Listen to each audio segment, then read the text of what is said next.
My dear brothers and sisters, as we continue our examination of Dua Kumayl, last week we examined the mercy of Allah subhanahu wa ta'ala. Dua Kumayl starts with the mercy of God. Oh Allah, I ask you, by your mercy that has encompassed everything. And that's the beauty of this prayer. That out of all the attributes of Allah, we start with the mercy of God. Just hearing a phrase like that generates so much hope in your heart. It really gives comfort to your heart when you hear that the rahmah of Allah, the mercy of Allah, has encompassed everything in existence. Then the following excerpt, the following statement in Dua Kumayl, the Imam alayhi salam states, Imam Amir al-Mu'mineen, because this dua is narrated from Imam Ali alayhi salam, وَبِقُدْرَتِكَ الَّتِي قَهَرْتَ بِهَا كُلَّ شَيْءٍ. O Allah, and I ask you by your power, by which you have dominated everything. The power of Allah subhanahu wa ta'ala is dominant. Nothing can come close to the power of Allah. Nothing can match the power of Allah subhanahu wa ta'ala. The power of Allah is His essence, therefore it is infinite. One question that you commonly hear, especially with maybe some professors, philosophers, who would like to limit the power of Allah subhanahu wa ta'ala. I'm sure many of you have heard this at school. How many of you have heard this fallacy or this misconception or this objection?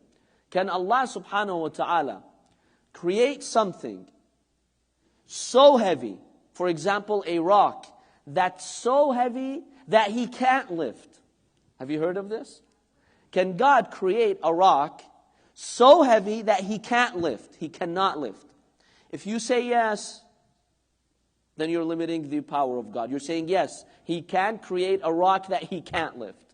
If you say no, then you're negating His power. So you're doomed either way, right? You've seen them do this in school sometimes. And every day you hear this fallacy, and they're like, see, there are some things that Allah subhanahu wa ta'ala cannot do, so don't say that His power is unlimited. This is a fallacy, my dear brothers and sisters, and the response to that is very simple. Allah subhanahu wa ta'ala, there is no deficiency in His power.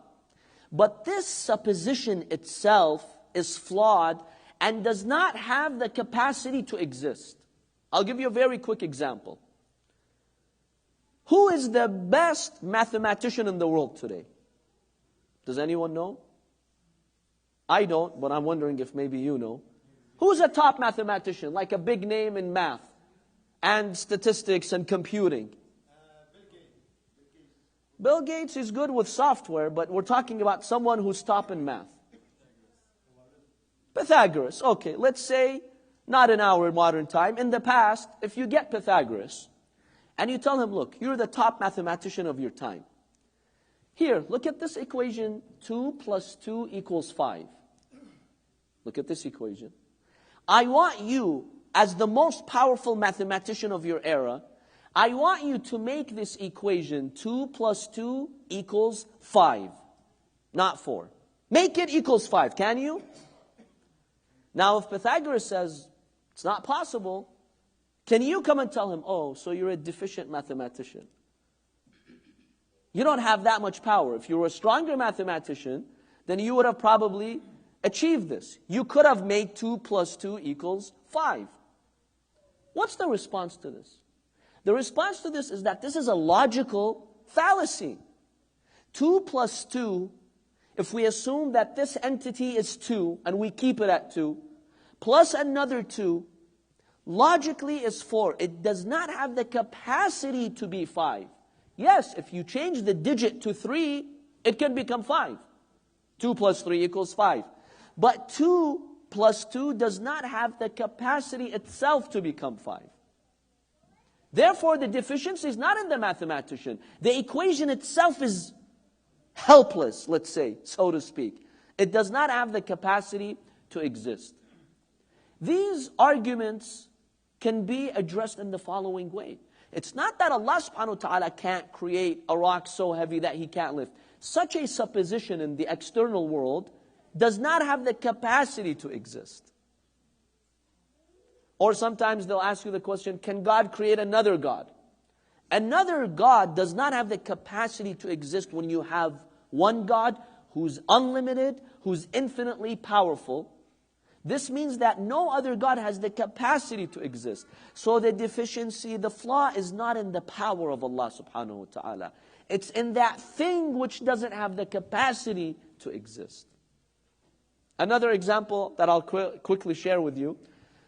I remember once when I was in high school, my professor in one of the classes asked this question. Now the professor was teaching a philosophy class, but at the same time he was the coach of the swimming team at the school. So I asked him the following question. I told him, Professor, are you a good swimmer? He said, yes, of course. I mean, I have to be. If I'm the coach of the school's team, I've got to be a good swimmer. I told him, okay, let me ask you this question. Or let me give you this challenge, actually. Swim right here in class. Swim. Let's see how you swim. You say you're the best swimmer here. Okay, let's see your capabilities. He's like, what do you mean? That's ridiculous. There's no water here. I told him, so is the problem then in you or in the room which doesn't have the capacity to allow for someone to swim?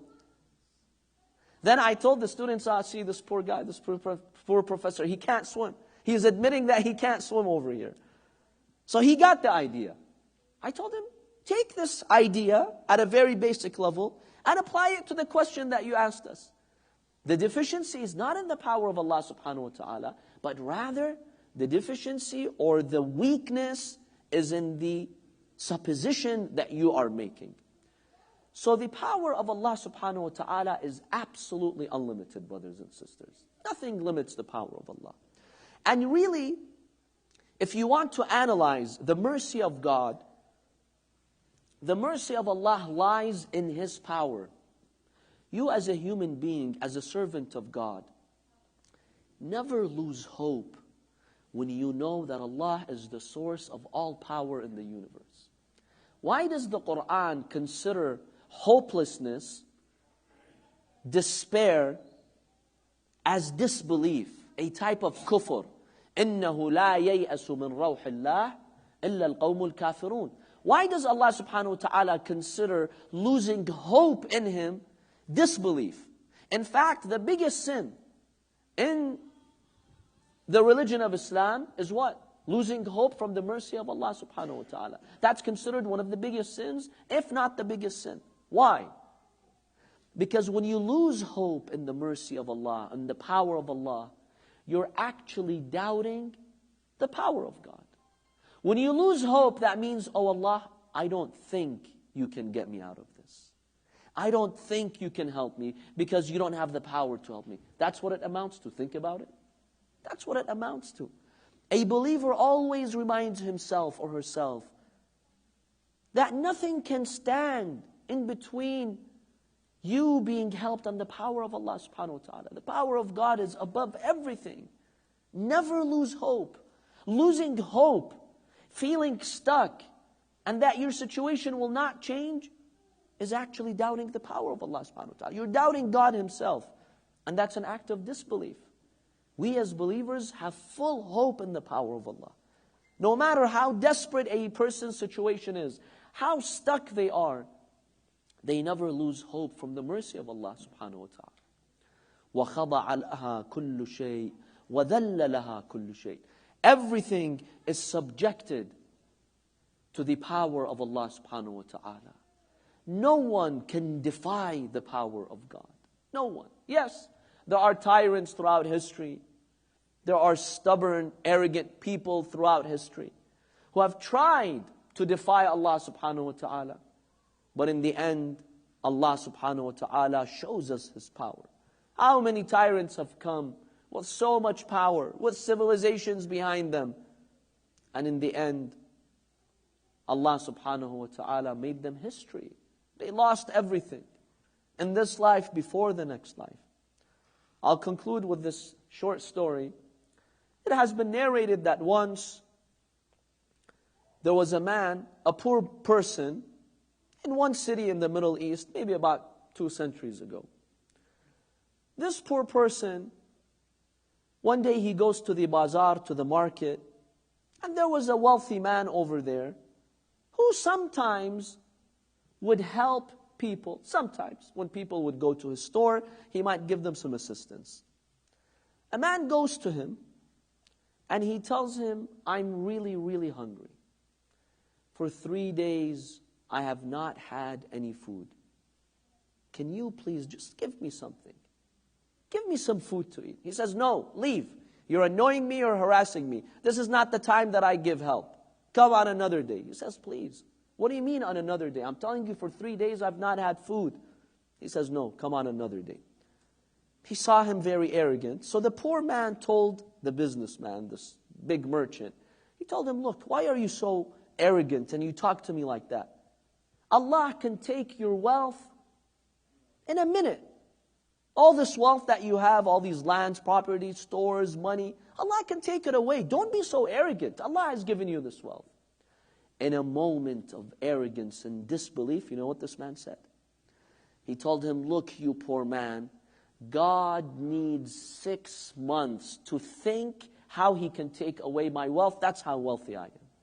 Allahu Akbar. Look at the arrogance.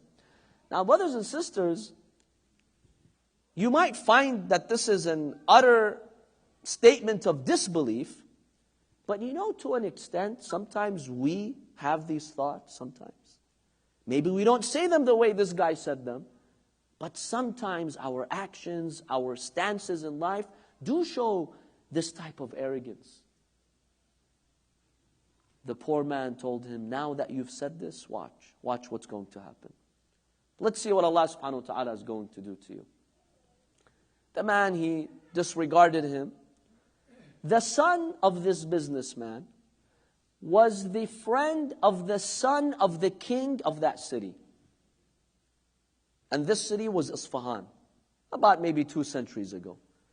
There was a king, a ruler who ruled that city. The son of this businessman was the friend of the king's son. That same day, the son of this businessman was out with the son of the king to hunt. They were friends. They would go out hunting. And you know, kings and their sons, they love hunting. This was very common in the past. Now, as they were hunting, the son of the businessman, this arrogant guy, he accidentally shot an arrow at the son of the king instead of shooting it at a deer. He accidentally shot the son of the king. When he reached him, he realized that the son of the king is dying, and within minutes he died. The news reaches who? The king. Your son, who's your heir to the throne, who's supposed to be the king after you, the next guy in line, he's been killed. Imagine what happened to the king. He was outrageous. How did he die? Who killed him? Oh, he was hunting. Accidentally he was killed. Who killed him? The son of this businessman. In a moment of anger, the king made an open declaration to all of his city that all of the wealth, all of the properties, all of the belongings of this businessman is for the nation. People stormed into the streets, looting his shops, taking his farmlands. Even his own house was raided, and they looted the valuable objects that he had. Later that day at sunset, he looked at his house. He looked at his belongings. Everything was gone except the clothes that he had. Within hours, he lost all of his wealth. He was in shock, in disbelief. When he was passing in the alleys, not knowing where to go, even his own house was confiscated, he saw that poor man. That poor man whom he saw hours earlier. Earlier in the day, maybe at noontime. The poor man went to him. He told him, looks like Allah really did need those 6 months, to take your wealth. An act of disbelief. Allah subhanahu wa ta'ala, His power prevails over everything. And Allah gives us these lessons because Allah subhanahu wa ta'ala wants to test us. Maybe sometimes Allah will allow us to get away with certain things. Allah may not immediately show us some results to test us. But in the end, know that Allah subhanahu wa ta'ala, His power will prevail. وَبِقُوَّتِكَ الَّتِي قهرت بها كل شيء وخضع لها كل شيء وذل لها كل شيء. We ask Allah subhanahu wa ta'ala to bless us in our gathering tonight. We ask Allah subhanahu wa ta'ala to grant us our needs. وصلى الله على سيدنا محمد وآله الطيبين الطاهرين.